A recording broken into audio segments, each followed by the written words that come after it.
Hello, mapagpalang hapon sa ating lahat mga kabady mga kapatid. Ito na naman, napasabak na naman ang inyong lingkod mga kabady mga kapatid.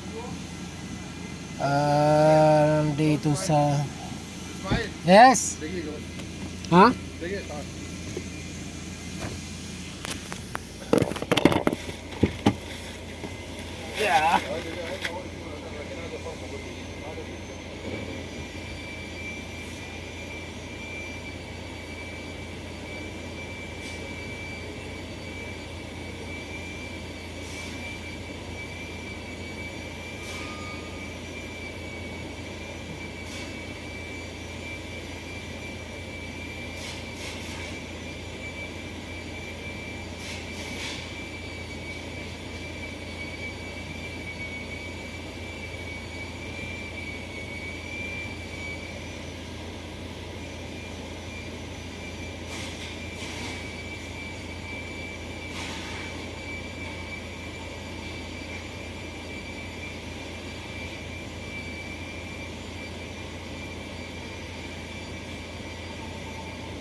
Yeah.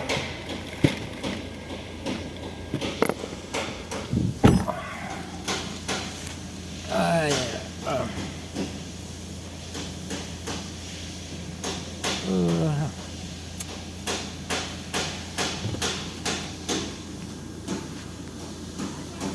ay nagpalit ng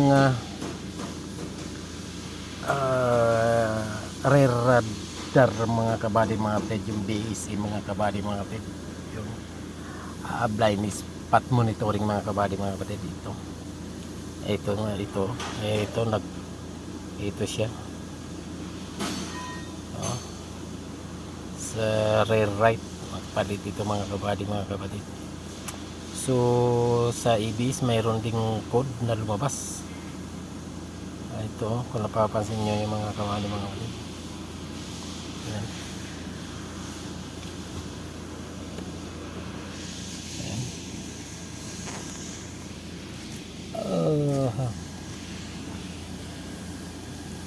Ayan mga kabady mga kapatid, dito kung napapansin nyo, ito yung mga kabady mga kapatid yan.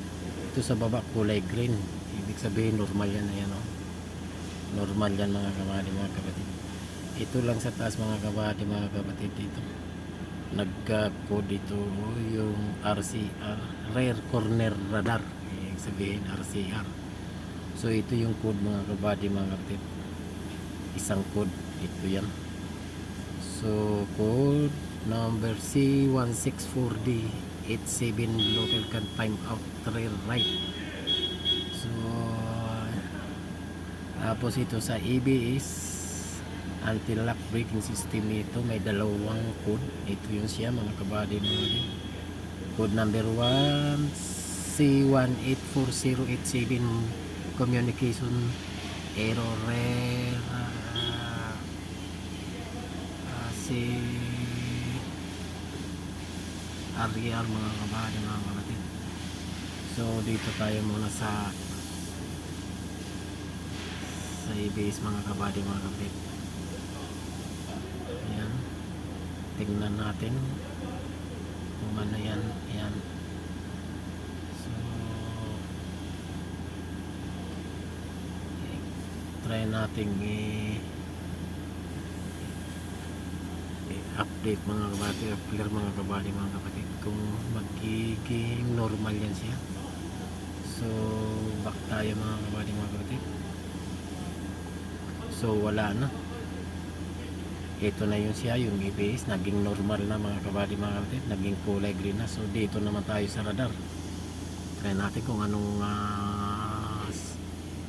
ano yung sasabihin ng ating mahiwagang red book mga kabady mga kapatid. Ay ito, local can time out rewrite, time out ng mga kabady mga kapatid. So we'll try to clear mga kabady kung magiging normal siya. So ayun, back natin mga kabady mga kapatid. Okay, so tingnan natin. So ano mga kabady mga kapatid, okay, naging normal na lahat, no? Naging normal na lahat. Doon sa taas ito, yan, yung sa baba normal na. So yun, ngayon tingnan natin mga kabady mga kapatid, i-off natin ang engine, and then i-on natin. Tingnan natin yung side mirror ng kabady mga kapatid, kung may makita kayo dyan na highlights na ilaw. Okay, yan, tingnan nyo yun mga kabady, napansin nyo yan, ayun, yung kulit mga kabady mga kapatid. Sa kanan naman, tingnan nyo, ayun, kita nyo yan, ayan, okay na yan mga kabady mga kapatid. So start natin. Okay, so nawala na yung highlights dyan kanina na parang naghalikan yung dalawang sasakyan. So okay, yun lang mga kabady mga kapatid. Ako'y muling nagpapasalamat sa inyo sa patuloy niyong suporta sa aking mga video. Sana at hindi kayo magsawa at patuloy niyong suportahan, mag-like, comment at share. Okay, bye bye sa muling vlog.